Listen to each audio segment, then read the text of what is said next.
I'm Niall Paterson. Welcome to the Sky News Daily, where, once again, we are talking about racism in politics. Frank Hester has given the benefit of his huge success to the Conservatives, to the tune of £10 million in donations and the odd helicopter ride for the Prime Minister. Back in 2019, he also gave his employees the benefit of his views on the former Labour MP, now sitting as an independent, Diane Abbott.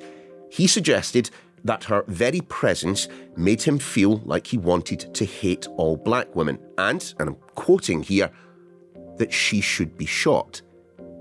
Having fudged the issue for the best part of 24 hours, only going so far as to say Hester's comments were offensive and wrong, it was the Business Secretary, Kemi Badenoch, who first correctly identified them as racist, Downing Street later following suit. Later, I'll be speaking to a close colleague and friend of Miss Abbott and herself, a black parliamentarian, the Labour MP, Don Butler. But let's begin with our Deputy Political Editor, Sam Coates. You and I are speaking mid-afternoon on Wednesday, not long, of course, after PMQs where this topic came up.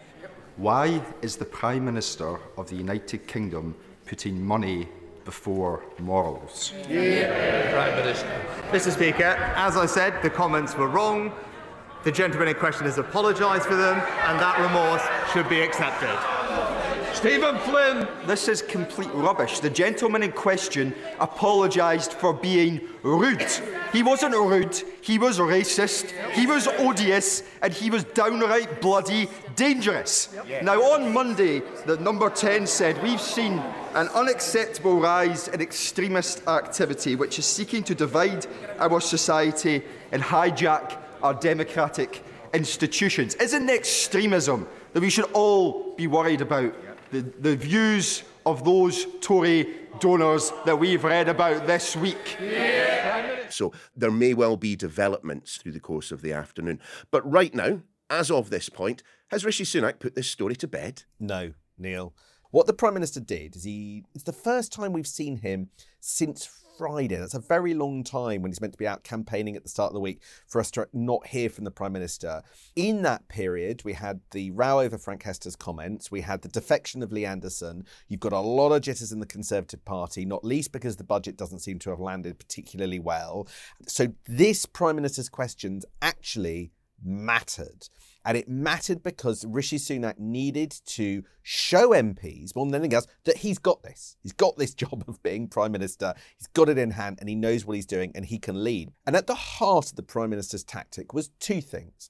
First of all, to point out lots of examples of Labour language that has been less than perfect. Angela Rayner talking about scum. The Conservative Party are pointing out to Labour donors who have said potentially things that they think could be problematic and might need money to be being paid back. So basically to sort of, as it were, muddy the waters. And secondly, to try and draw a line under it by, and I quote, say the words, and I'm going to pull them up on my phone because getting them exact is important, that the remorse of Frank Hester should be accepted. I suppose there's only one person who can answer that, and that's Diane Abbott. The rest of the Conservative Party have not automatically accepted that. So the Prime Minister comes out and says, believe him when he says he's sorry. Now that is either, depending on your view, the Prime Minister effectively accepting the remorse himself and believing it and thinking that this guy has truly been repentant. Or, if you take another attitude, the Prime Minister basically wanted to keep the money and maybe even accept more donations from Frank Hester and trying to move on from it. And within minutes, we had a Tory MP, Paul Bristow, refusing to echo that sentiment when I pushed him on it. And then a couple of minutes later, and this matters, Neil, a statement by the Scottish Conservative Party basically walloping Rishi Sunak and taking him to task for what he just said at Prime Minister's questions. And this matters. This is big, Neil. You've got an entire nation of the Conservative Party rejecting the Prime Minister's attempt to move on for it. Let me read you what the Scottish story says. These comments are racist and wrong. Okay, that's the same as what the Prime Minister said. The Scottish Conservative Party has never accepted a donation from Frank Hester. That's just a fact. And here's the difficult bit for Rishi Sunak. And the UK Conservative Party should carefully review the donations it has received from Hester in response to his remarks. So the Prime Minister goes up at Prime Minister's questions, really important moment for the Prime Minister, and goes, look, we're not giving this money back. He said it. Like very, very explicitly at PMQs. Within seconds, the Scottish Conservatives put out a statement saying, no, we think that's wrong. That is a very difficult moment of challenge for Rishi Sunak, and I'm not quite sure how this unfolds. Isn't part of the reason that the Scottish Conservatives have found themselves in this position and have spoken out in this way is the evolution of the line emanating from Downing Street? We had the Conservatives, number 10 spokesman and others, insisting, or front benchers indeed, insisting that whilst what he had said, what Frank Hester had said was offensive, it didn't cross that racist threshold. Then, of course, you have cabinet member Kemi Badenoch, coming out and saying, actually, do you know what it is? Forcing, I would submit, the government to change tack. Yesterday, this wasn't racist. Today it is.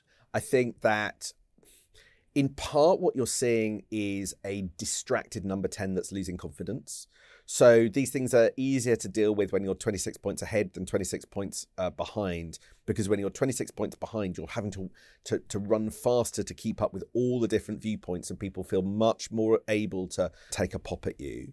And I think the other thing is that there is just a fear, if you condemn one set of comments and take action over one set of comments that maybe a wider group of Tory MPs don't actually find so objectionable, then you start alienating others within your own party, within your own MPs, within your own ranks of green benches, at a point where you can ill afford to lose support. These things are hard when you're behind. I do see what you're saying, Sam, but look, let's just refresh our memory as to what Frank Hester actually said.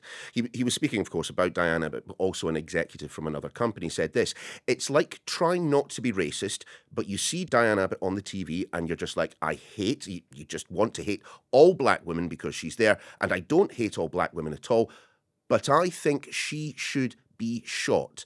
The executive he was talking about and Diane Abbott need to be shot. She's stupid. Right, I'm going to say objectively that is a racist statement, and the government could have admitted that from day one. But of course, as the SNP Westminster leader, Stephen Flynn, pointed out at PMQs, there have been MPs who have been killed. There has been an MP who was shot. This is incredibly dangerous language. And, the line that Mr Flynn took, this government is prioritising money over morality. I'm sorry, but objectively, I wonder if there might not be truth in that. I'm simply going to say all listeners will make up their own mind, and the facts seem relatively clear. They've got all the information that there is to have. Everyone at home can make their own determination. What I do know is that the Tories are not taking this line down, and they're flinging lots of mud back at the Labour Party and questioning some of their donors. But is that something that the public are going to pay attention to, or does it just end up with the sort of Westminster slurry of mudslinging, resulting in everyone just basically flicking the off switch on politics for a couple of days? Genuinely, I'm never quite sure how everybody comes out of the wash in episodes like this, although I know that everyone needs a bloody good wash. I think it will be fascinating to discover whether, Frank Hester saying Diane Abbott needs to be shot, or Lee Anderson saying that the Mayor of London is the pocket of Islamists, whether either of those fall within the government's soon-to-be published definition of extremism. When's that happening, Sam? On Thursday. The government are expanding their definition of extremism for the first time in 9 years. And in a departure from the past, they're actually going to, we think, we've got to wait for it to actually happen, list organisations that fall foul of this definition of extremism or are caught by this definition of extremism. What I do know is there are all sorts of warnings that Michael Gove adjudicating against a new set of criteria could be problematic when it comes to determining who is an extremist. How does this change things? This isn't new powers for the police. It's simply banning individuals and organisations from having access to public funds, public bodies, and engaging with ministers and councillors and other bits of the UK state.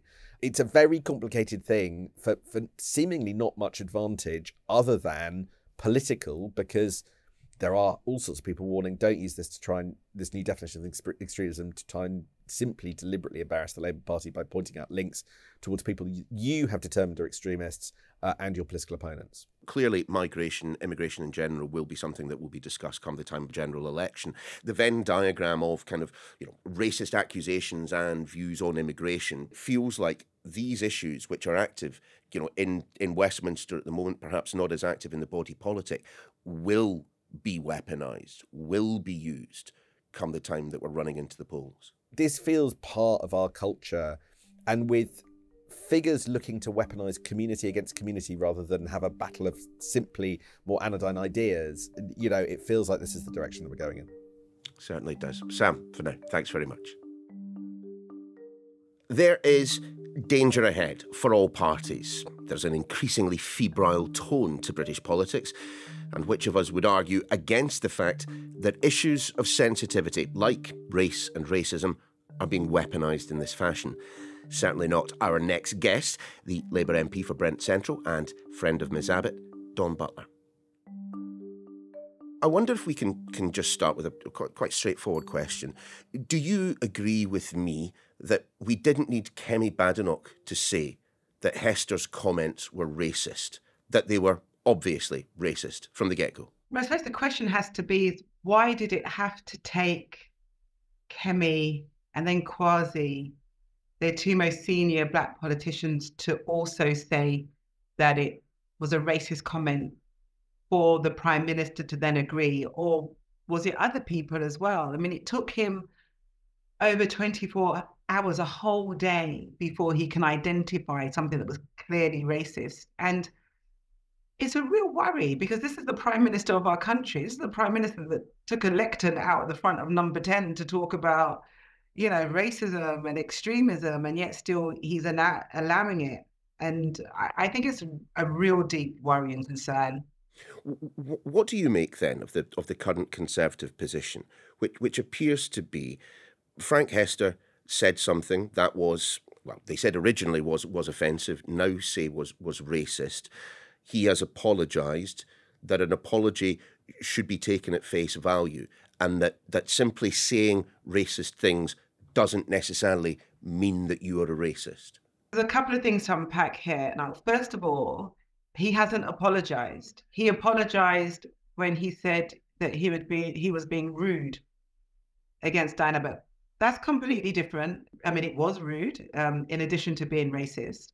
But the most important thing, that it was racist, and he hasn't apologised for his racist remarks. And the other thing is, what he said was deeply sinister. So it wasn't just racist. There are some people that say racist things. What Hester said was so deeply racist. He said, because he saw Diane Abbott, when he looks at her, a black woman, it makes him want to hate all black women. And so what he's saying is he doesn't want to see her. And he talked about her eating food that other people could eat. As he's saying, she doesn't deserve to eat, so she deserves to starve. And then he talked about she should be shot. So at each level, it got more and more sinister and more violent. I have to ask the question, how did that make you feel as a black parliamentarian, as a black woman? I mean, it makes you feel very anxious, because you're in the public domain. I had somebody who had threatened me, who said he doesn't know why I didn't deserve a bullet in the back of the head. And he got found guilty and was sentenced. And it makes you feel very anxious, because you don't know what people are doing and thinking, in the outside world. And for somebody who's in such a powerful position, and he's in a very powerful position, and this is a man who wants to not see black women. He wants to eliminate black women, in his own words. Just seeing one black woman makes him hate all black women. So he doesn't want to see us. And of course, Mr Hester felt that he was entirely comfortable saying in front of a group of his employees that, even if he was joking, that she should be shot. So I just to pick up, though, just explain a little bit more of what you think Rishi Sunak's rationale for handling this in this fashion might be. The money is not going back. He's not going to repay the helicopter trip as of the time of recording, I should probably say. But those in and around Downing Street say, look, we've got the first British Asian Prime Minister. I believe that this cabinet is the most diverse, if not certainly one of the most diverse, that this is a party that has a proud tradition of welcoming in people to the front bench who are not white, straight men. So what is it that you think that Rishi Sunak is attempting to do? Just cover the whole thing up.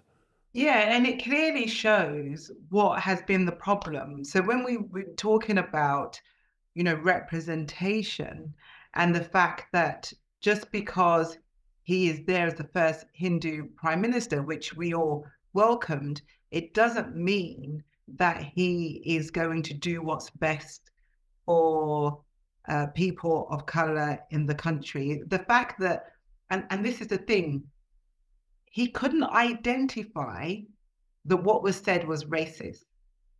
So if he cannot identify that, if he has no reference point to identify that that was a racist statement, then he doesn't have any business talking about race, because he doesn't understand it quite clearly and he doesn't get it. But what though of the argument that, everyone in Westminster is in the same plague pit, that there are accusations and legitimate accusations of racism within Labour ranks, for example? I mean, the Ford report identifying the hierarchy of racism within the party. I mean, Labour's hands are not entirely clean when it comes to this sort of thing. I don't make it any excuse for the Labour Party, because this isn't about party politics. This is about how we deal with racism, period. This is about how we ensure that the next generation doesn't have to go through what I went through or what Diane went through. Diane went through a lot. When I came into Parliament, it was just Diane and then myself, right? There was 2 Black women in Parliament. We're kind of different generations, but I went through a lot. Diane went through a lot. I don't want the next generation of Black women, of which there are a few now, to go through the racism that I went through. So these uncomfortable conversations is about how we move things forward. And that's what's important. So this isn't a party political point. I've called the Labour Party out on their hierarchy of racism. Obviously, you will know Diane Abbott very well. I'm just wondering, you'll have spoken to her. How is she feeling about all of this? Certainly, she was trying to catch the Speaker's eye during PMQs, but for whatever reason, Sir Lindsay chose not to take a question from her. We took Diane out for lunch today, the Black women in Parliament. We took her out for lunch and we sat and we had lunch. And it affects her. We are not, invincible. We get these labels as strong Black woman or angry Black woman. We are not invincible, and it does affect us. And you speak to Black women in the public eye, there is a certain amount of armor that we have to wear just to get through the day. And it is hard. And when your Prime Minister, who is supposed to protect us, when your Prime Minister, who's supposed to get it, doesn't and lets you down and fails, God, it's a betrayal. But it also just makes you think, gosh, we're never going to move forward. So what then do you think, Dawn, should happen as regards the Labour Party and Diane Abbott? I saw Sir Keir Starmer after PMQs went to the back ranks of the benches to speak to her directly.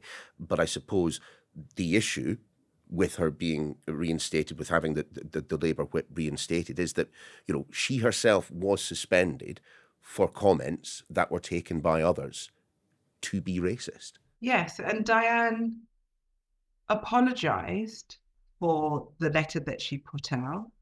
She apologised almost immediately, and she's still a member of the Labour Party. She just hasn't got the whip back. And so where people are saying, well, you know, you can apologise, you can go on a journey, but, you know, that is true. You know, if you're a racist, you can mitigate your behaviour and not be a racist, or try not to be racist again. And this is actually why, since yesterday, I've kind of changed my mind, where I was saying that I thought that the Tory party should hand the money back. I don't actually think the Tory party should hand the money back. I think that money should go to good causes, some in Hackney North, in Diane's constituency, some in various charities like Hope Not Hate or Black Women Rising. I feel that that money should go to good use to help educate people like Hester and the Prime Minister. They need educating quite clearly, because otherwise, straight away, they would have said, yes, this is racist. They sent out ministers. How embarrassing is that? Having ministers go out in the air with saying, well, it's not racist, it's just not nice. It's crazy. Dawn, many thanks. Clearly, the Hester hysteria has some way to go, so we may very well be returning to the topic soon indeed. But after the break, we have another story for you, and an incredibly alarming one at that. Kids, some of primary school age, filming themselves hurting and killing animals with catapults and then sharing the material on social media. You don't want to go away.